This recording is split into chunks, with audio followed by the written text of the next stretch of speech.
Uma igreja de mãos dadas e corações unidos. Não poderia ter sido escolhida uma frase melhor, porque ela representa o que eu conheço da igreja de Viliara. A minha experiência durante todos esses anos, não 49, mas 42 anos, acompanhando ou sendo acompanhado pela igreja evangélica de Viliara. Não há expressão melhor do que esta, uma igreja de mãos dadas e corações unidos. E é o tema do 49º aniversário desta igreja que veio para abençoar não só os que aqui congregam, mas além mar, dos países distantes, inclusive entre os povos isolados. Ah, se eu pudesse contar. Além dos nossos irmãos que estão na Rússia, como a Nilda, os nossos irmãos em Portugal, os nossos irmãos na África, por todos os lugares por onde eu passei, o Senhor sempre me deu a oportunidade de pregar. E só estava ali pregando nesses países por causa do apoio irrestrito, incondicional da Igreja Evangélica de Viliara.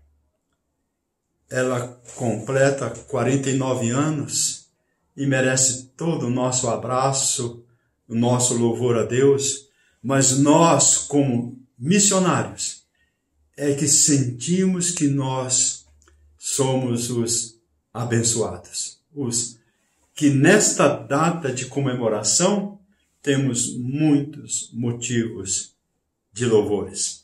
Uma igreja de mãos dadas, e eu creio que igreja de mãos dadas e corações unidos é o tema certo para a mensagem desta noite.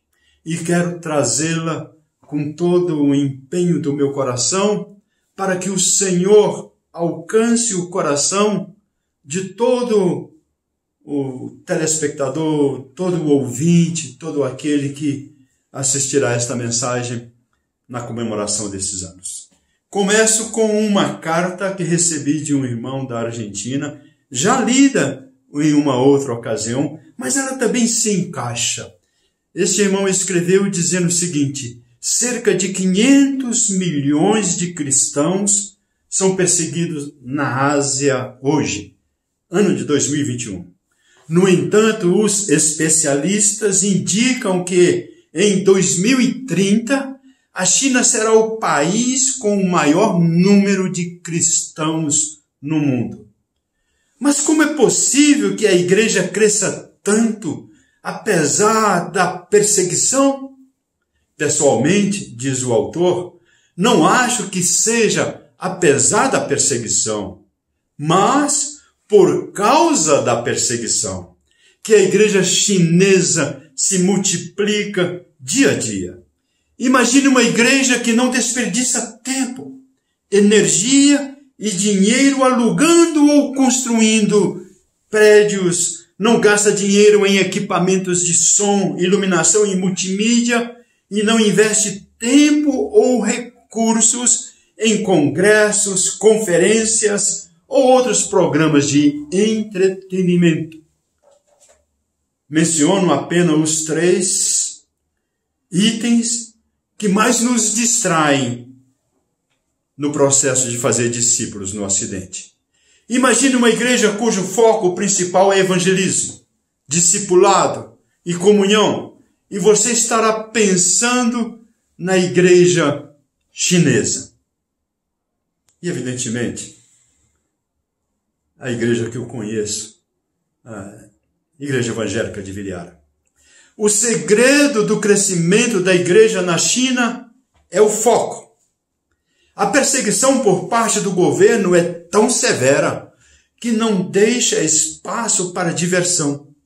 O novo crente está ciente, desde o primeiro minuto de novo nascido, que o seu objetivo é compartilhar as boas novas aos que ainda não ouviram e fazer discípulos dos novos crentes. olhando para os exemplos como os da China ou do Irã, pessoalmente, acredito que o inimigo mais letal para a Igreja de Cristo não é um governo opressor, mas a apatia e distração da própria igreja. Uma igreja de mãos dadas e corações unidos é a igreja do Novo Testamento, a igreja neotestamentária, a igreja de Atos, que nasce ali em Atos capítulo 2, começando do versículo 42. E perseveravam na doutrina dos apóstolos e na comunhão, no partir do pão e nas orações. Em cada alma havia temor, e muitos prodígios e sinais eram feitos por intermédio dos apóstolos. Todos os que creram estavam juntos e tinham tudo em comum. Vendiam as suas propriedades e bens, distribuindo o produto entre todos à medida que alguém tinha necessidade. Diariamente perseveravam unânimes no templo, partiam o pão de casa em casa e tomavam as suas refeições com alegria e singeleza de coração, louvando e contando com a simpatia de todo o povo.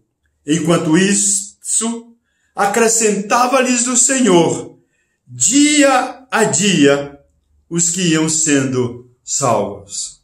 Esta é uma igreja de mãos dadas e corações unidos. Em Atos capítulo 4, do versículo 1 até o versículo 31, imediatamente, poucos dias depois do nascer da igreja, esta igreja, através dos seus líderes, foram levada à presença das autoridades. A primeira perseguição se aproxima fortemente e eles ali ameaçam os discípulos e eles voltam, relatam para a igreja o que haviam ouvido, experimentado, e a igreja se põe de joelhos e ora, não pedindo liberdade, não pedindo para que não houvesse perseguição, mas para que desse a eles ousadia e intrepidez para pregar a palavra. Sim, uma igreja unida, de mãos unidas e corações unidos, é uma igreja que tem foco no objetivo de fazer única e exclusivamente a vontade do Senhor. A partir do versículo 32 do capítulo 4, uma leitura destaca diante dos nossos olhos verdades que transcendem os anos, as épocas e chegam até nós neste domingo aniversário. Aliás, o mês inteiro, mas neste domingo de 23 de maio, chegam a nós estas palavras fortemente. Da multidão dos que creram, era o coração e a alma. Ninguém considerava exclusivamente sua nenhuma das coisas que possuía. Tudo, porém, lhes era comum. Com grande poder, os apóstolos davam testemunho da ressurreição do Senhor Jesus, e em todos eles havia abundante graça, pois nenhum necessitado havia entre eles, porquanto os que possuíam terras ou casas, vendendo-as, traziam os valores correspondentes e depositavam aos pés dos apóstolos. Então, se distribuía a qualquer um à medida que alguém tinha necessidade.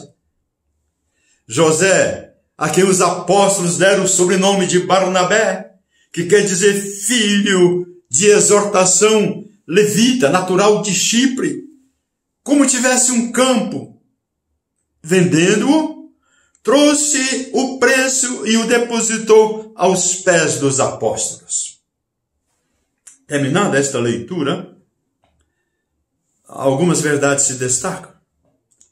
Uma só um só coração e alma, unidos de coração e de alma. Tudo era comum, unido de mãos. E eles testemunhavam fortemente, com todo o poder, a respeito da ressurreição de Cristo. Sim, é esta a nossa mensagem. O Cristo ressurreto, que ofereceu-se na cruz do Calvário, morrendo em nosso lugar, fazendo a substituição que só Ele poderia fazê-la. E é levado à cruz. Ele é morto, Ele é sepultado, mas ao terceiro dia ressurge vitorioso. E essa é a nossa mensagem de alguém que venceu a morte. É a mensagem de alguém que venceu o tempo, de alguém que venceu tudo que se conhecia. E este Cristo que hoje vive é a nossa mensagem. Ele morreu para pagar o preço dos nossos pecados e ressuscitou para a nossa justificação. E aqueles apóstolos, aqueles crentes, aqueles primeiros crentes, e nós sabemos, meus irmãos, que eles nasceram numa situação muito difícil. Eram pobres. Eles estavam sendo explorados pelo governo, pelo império da época, o Império Romano. Eles não tinham condições. Ali estavam pescadores, ali estavam publicanos, ali estavam pessoas, pouquíssimas delas tinham, nesse começo, algum poder, alguma autoridade. E logo eles perdem tudo. Eles são perseguidos. Chega ao cúmulo, um pouco lá na frente, a serem mortos por Nero. Mas agora eles estavam numa situação difícil. Não imagino os irmãos que eles estavam desfrutando dessa nova vida em Cristo, como muitas pessoas pensam. Sim, eles desfrutavam de uma vida em Cristo, mas eles desapropriados de tudo que tinham. Veremos isso logo na frente. Mas eles testemunhavam da ressurreição de Cristo e eram abundantes na graça deste Cristo. Sim, era isso que os sustentava. Era isso que fazia com que eles continuassem. Não importava a situação, não importava se peregrinos, perseguidos, se não importava se eles tinham perdido tudo, mas eles transbordavam da graça do Cristo ressurreto. Nós não precisamos de mais nada. Só isto, a fé no Cristo ressurreto e a graça abundante que entra no coração, transborda na nossa alma e nos impele a ir por todos os lugares proclamando este Cristo ressurreto. Mas eles também eram de uma só mão, juntos. E não havia necessitado entre eles comida, vestimenta e abrigo.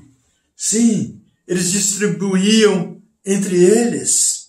Eles não fizeram nenhum voto de pobreza, mas eles eram pobres e havia necessidade entre eles. Então aqueles que a tinham levavam os apóstolos que sabiamente passavam aos diáconos, aqueles 7 do capítulo 6, e eles cuidavam da mesa e todo mundo tinha suas necessidades supridas.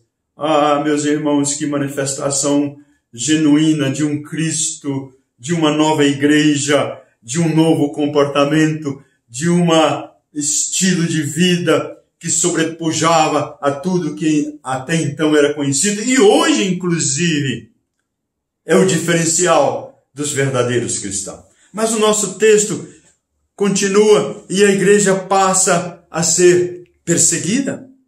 Sim, ela logo é perseguida. E nós encontramos em Atos capítulo 5, a partir dos versículos 17 a 42, levados perante o Sinédrio, as autoridades. E depois no capítulo 6, Estevão, o primeiro mártir. E essa história vai, e ali se destaca um homem chamado Saulo, que tinha a carta das autoridades, e com esta carta ele encarcerava todos estes conhecidos do caminho, colocando-os em prisões. E no capítulo 6 e 7, nós encontramos a transformação nessa história de perseguição. quando Estevão entrega sua vida ao Senhor e a perseguição toma um novo rumo no capítulo 8, e Saulo consentia na sua morte. E naquele dia levantou-se grande perseguição contra a igreja em Jerusalém, e todos, exceto os apóstolos, foram dispersos pelas regiões da Judéia e Samaria. Alguns homens piedosos sepultaram Estevão e fizeram grande pranto sobre ele. O primeiro mártir da igreja. Irmãos, não se esqueçam, irmãos. Se somos igreja hoje, é porque nós estamos em cima de ombros de mártires, de homens e mulheres que entregaram a sua vida totalmente ao Senhor Jesus Cristo. Nós somos fruto. Temos como exemplo a vida desses homens. Saulo, porém, assolava a igreja, entrando pelas casas e arrastando homens e mulheres, encerrava-os no cárcere.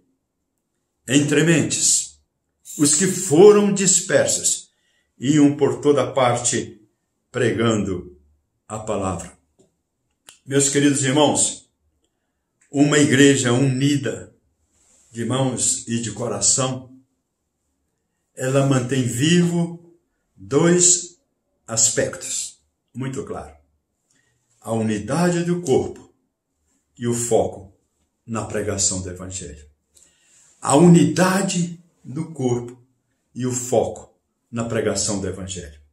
No meio de uma situação como esta, aqueles irmãos dispersos, eles saíam anunciando o Evangelho de nosso Senhor Jesus Cristo, indo por todos os lugares.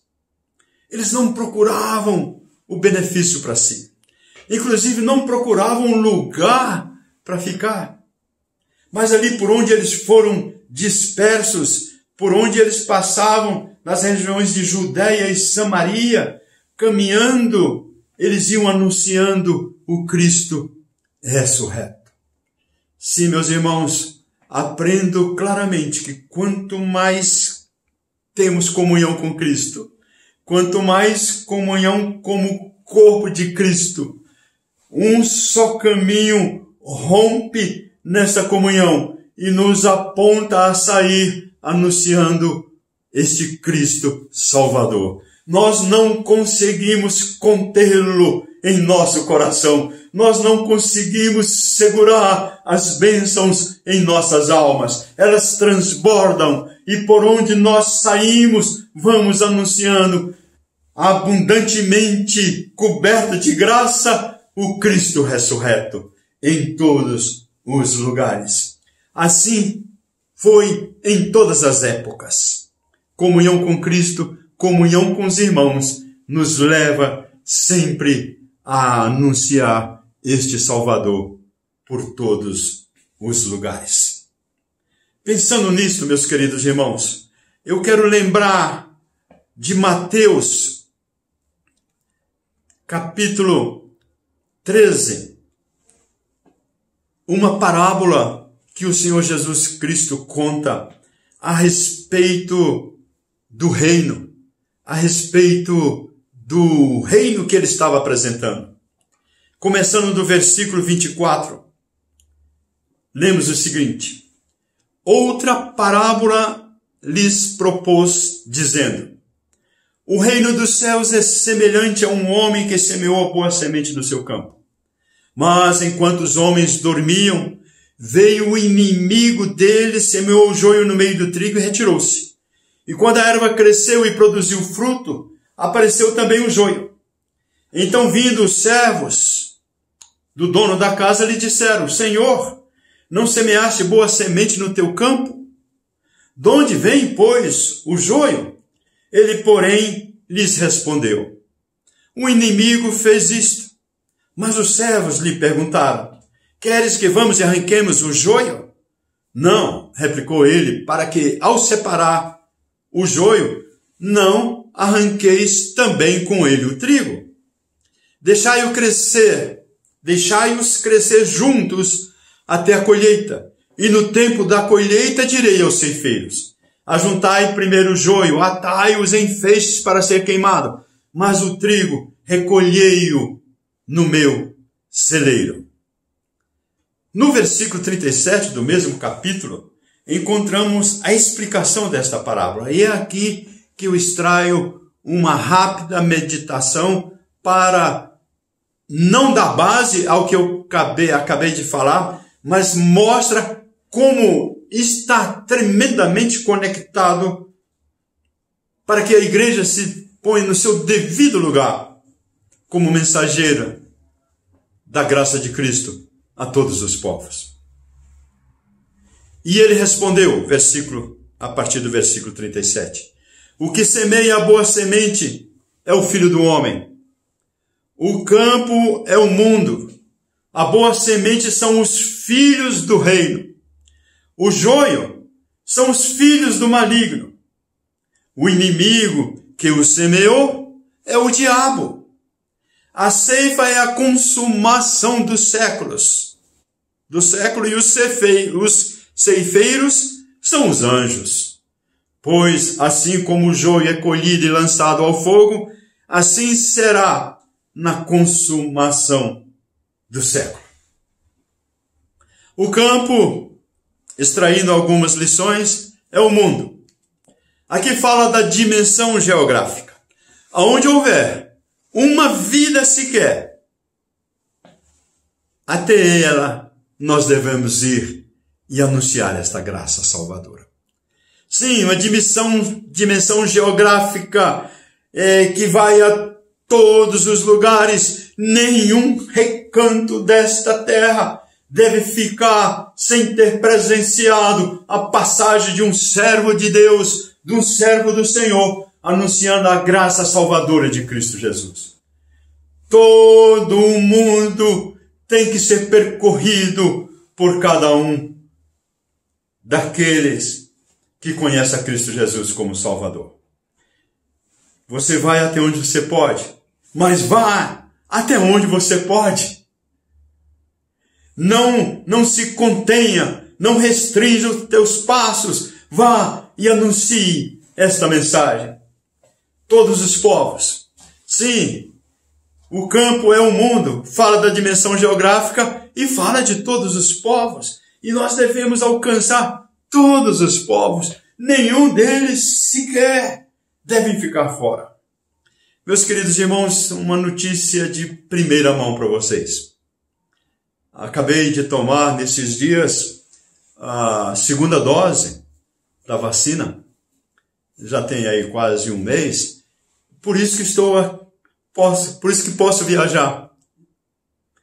E agora no mês de junho, entre os dias 11 a 13 de junho, nós estaremos numa aldeia no extremo oeste do Amazonas, consagrando um Novo Testamento para aquela etnia, para o povo Kulina. Longos anos foram investidos para que essa tradução fosse completada. Mas agora, finalmente, o povo Kulina pode ter em suas próprias mãos a palavra do Senhor.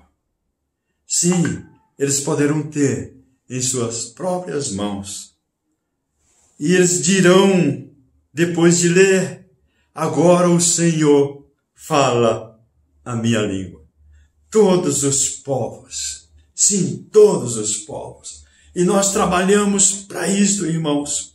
Todos os povos no Brasil, todos os povos na América Latina, todos os povos no continente asiático, no continente africano, na Europa, em todos os lugares onde ouvir que Jesus Cristo morreu e ressuscitou para a salvação de todo aquele que crê.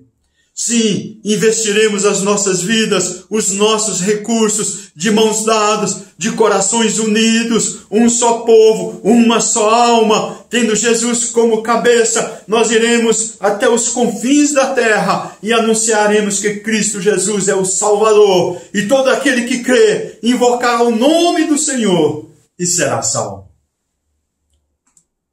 A palavra de Deus diz que a boa semente são os filhos do reino. A semente, e não há método melhor do que este para explicar a ação da igreja. Sim, a semente aqui está no singular. Ele podia dizer que os que somos as sementes, mas ele fala a semente. Isto para mim traz uma particularidade muito grande. Cada um de nós somos a semente do Senhor. Somos aquilo que o Senhor quer colocar no devido lugar. Esse destaque fala da importância de cada crente no Senhor. E lembro-me aqui de um hino que cantava no passado, mais ou menos, a estrofe é mais ou menos assim. Para cada crente, o Mestre preparou um trabalho santo quando o resgatou. Mas o Senhor diz que Ele é a boa semente. A boa semente. Quando Ele coloca esse adjetivo, a boa semente, eu vejo três particularidades. Primeiro, é o contraste com a má semente. Sim, nós somos a boa semente. Nós somos boa semente, irmãos, porque nascemos de novo. Nós éramos má sementes. Somos uma boa semente porque fomos resgatados e transformados pelo poder regenerador da palavra do Senhor e do Espírito Santo que em nós habita. Sim, agora somos boa semente. E é boa semente também, irmãos, porque a boa semente produz frutos. Alguém diz que a diferença do joio para com o trigo é que o trigo produz fruto, o joio não. Ele não produz. Ele só nasce, mas ele não germina novamente. Ele não tem a semente para fazer assim. Mas a palavra do Senhor continua dizendo que nós somos filho do reino. Cada crente é uma semente do reino do Senhor, do reino celestial. E este crente, aonde vai, ele vai semear, vai produzir, vai fazer com que haja frutos abundantes. Falaremos disso um pouquinho aqui na frente. Mas o que me chama a atenção, irmãos, é a própria palavra do Senhor Jesus, quando ele diz: o que semeia a boa semente é o Filho do homem, o Senhor Jesus Cristo. Aí ele nos pega.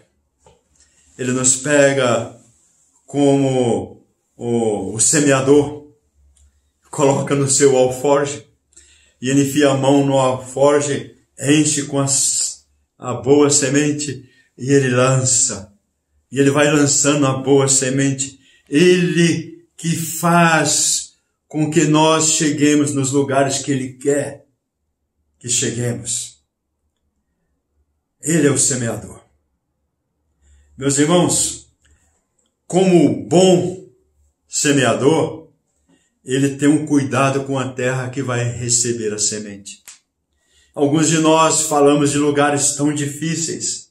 Nós falamos cemitérios de missionários. Os missionários ali chegam e morrem, ali desistem. Mas, meus irmãos, não há solo difícil para o grande semeador. E ele tem a semente certa para aquele local. Não há lugar aonde a palavra do Senhor não tenha entrado. Não há lugar neste mundo onde a palavra onde era terrivelmente difícil que o Senhor não tenha entrado e não tenha produzido frutos. Sim, meus irmãos, Ele cuida da terra que vai receber a semente. Ele também cuida da semente. Eu tenho um pequeno quintal e tenho plantado algumas verduras ali. Tomatinho cereja, jiló. Todo goiano gosta de jiló. Tenham plantado alface, rúcula. E não tem coisa mais linda do que plantar sementinha e passa ali o dia da germinação e a gente olha aquelas primeiras folhinhas surgem e a gente vai afofando na terra, vai cuidando, sim, e a gente seleciona a sementezinha. Oh, meus irmãos, o Senhor Jesus Cristo, Ele cuida da semente para que ela produza. Não há semente do Senhor Jesus que não produza. Toda ela produza porque Ele a selecionou. Não fosse vós que me escolheste, mas eu vos escolhi a vós e vos nomeei para que vades, deis fruto e o vosso fruto permaneça. Ele tem nas suas mãos as sementes que germinarão para um novo começo, uma nova existência, para milhões de vidas ao redor deste mundo que comporão a igreja do nosso Senhor Jesus Cristo. A semente do Senhor Jesus Cristo nunca falha, ela sempre produz. E finalmente, o cuidado com a lavoura. Ele tem cuidado com a sua lavoura. Ele tem ciúmes da sua lavoura, da sua plantação. Ele cuida, ele zela, ele vai atrás, ele acompanha com todo cuidado. Sim, este é o nosso Senhor Jesus Cristo. Há uma característica na semente que nós encontramos em João, capítulo 12, versículo 24, que diz o seguinte: em verdade vos digo, se o grão de trigo caindo na terra não morrer, fica ele só. Mas se morrer, produz muito fruto. Quem ama a sua vida, perde-a. Mas aquele que odeia a sua vida neste mundo, preserva-la para a vida eterna. Sim, meus irmãos, o grão de trigo, ele precisa morrer. Precisa morrer para produzir frutos. Se ele não morrer, é só uma semente que ele está. E nós temos aqui sacrifício, nós temos neste versículo compaixão, nós temos nesse versículo entrega ao Senhor, disposição ao Senhor. Lembro-me há muitos anos atrás de um querido irmão chamado Paulo Korenchuk. E ele subia um rio chamado, se não me engano, Padaueri, para alcançar os índios Yanomamis. Ele e outro querido irmão, Hélio Alberti, os dois numa canoa. Vários dias de viagem do último vilarejo para chegar até os Yanomamis. E quando eles ali subiam, havia muitos troncos, árvores, e caiu no riozinho, no córrego. No norte nós chamamos de igarapés, e caía aquelas árvores, e eles tinham que cortar aqueles troncos, aquelas árvores, assim, mais ou menos esse diâmetro, um pouco mais. Irmãos, eles não tinham motosserra, era no machado. Quando a árvore estava por cima da água, você podia cortar com mais facilidade, mas algumas vezes ela estava a metade submersa. Uma das estratégias que nós usamos muito era tirar toda a bagagem da canoa e afundar a canoa e arrastar por baixo. Ou, se ele está meia árvore, está meia submersa, a gente arrasta por cima, colocando casca de embaúba, uma árvore, a casca muito lisa, e alguém segura aquela casca por ali, o outro vem empurrando a canoa e ela passa ali por cima. E eles tentaram de tudo, mas o último recurso era cortar a árvore. E Paulo Korenchuk começa a cortar aquela árvore com o machado. Ele era Alberti, nosso irmão era Alberti. E ele vai cortando, e numa daquelas, e sempre possível acontecer, O machado, por causa da água, resvala e bate no seu pé, com toda a força que ele havia colocado no braço. Quase decepa parte do seu pé. O sangue jorra, lavado pela água. O Hélio o arrasta para fora, na margem, aquela lama, toda aquela situação, e ele prepara ali, amarra o seu pé, tentando conter o sangue. Imagina, meus queridos irmãos, são os dois. Só os dois. Paulo Korinchuk fala para o Hélio Albert: Hélio, você costura o meu pé? Você dá os pontos no meu pé? O que fazer? Hélio costura os seus pés. Acerta tudo ali. Irmãos, sem a mínima condição, no meio daquela selva úmido, sujo, lameado. Eu já passei por isso dezenas de vezes. Eu sei o que é isto.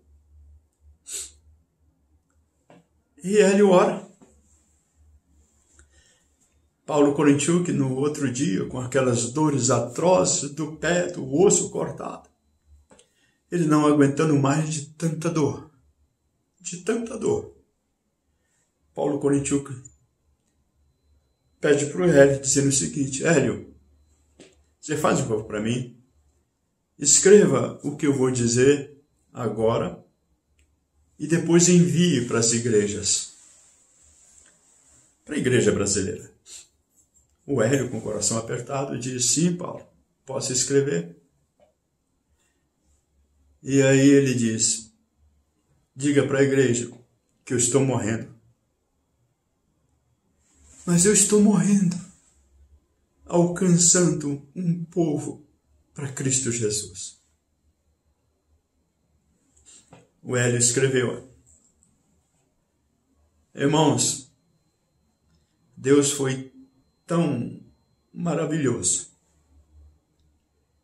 que alguns anos depois, andando firmemente nos seus pés, nem mancando ele estava mais. Ele entrou ali no Instituto Bíblico Peniel e pregou na minha formatura. Ele foi o nosso convidado para pregar. Ah, irmãos, se o grão de trigo não estiver disposto a pagar o preço, ele vai ficar só. Mas se ele pagar o preço e morrer, haverá salvação de almas. Eu vejo nesta igreja de mãos dadas e corações unidos, como resultado disto, vidas salvas, etnias sendo alcançadas. Apesar de tudo que ouvimos, que vemos, apesar das dificuldades que enfrentamos, das contínuas investidas contra a pregação do Evangelho, o Evangelho está progredindo e vai culminar num dia com uma igreja em toda tribo, toda língua e toda etnia. E para isto, nós precisamos ser uma igreja de mãos dadas e corações unidos, no propósito único do Senhor, anunciar a sua mensagem até que Ele venha e nos leve para junto de si. Que o Senhor, na sua infinita graça, continue abençoando esta igreja como tem feito durante todos esses anos. E na passagem desta pandemia, que nós continuemos com o mesmo coração, com o mesmo propósito, com a mesma visão. Uma igreja de mãos dadas e corações unidos, para ressurgirmos no meio de tudo isto e alcançarmos todos os povos com a doce mensagem do Evangelho. Que o Senhor os abençoe ricamente. Abençoe a cada membro, de perto ou de longe. Que abençoe os pastores. Que abençoe os missionários. Que abençoe a Igreja do Senhor nesta localidade. É a nossa oração com agradecimentos ao Senhor, hoje e eternamente. Amém.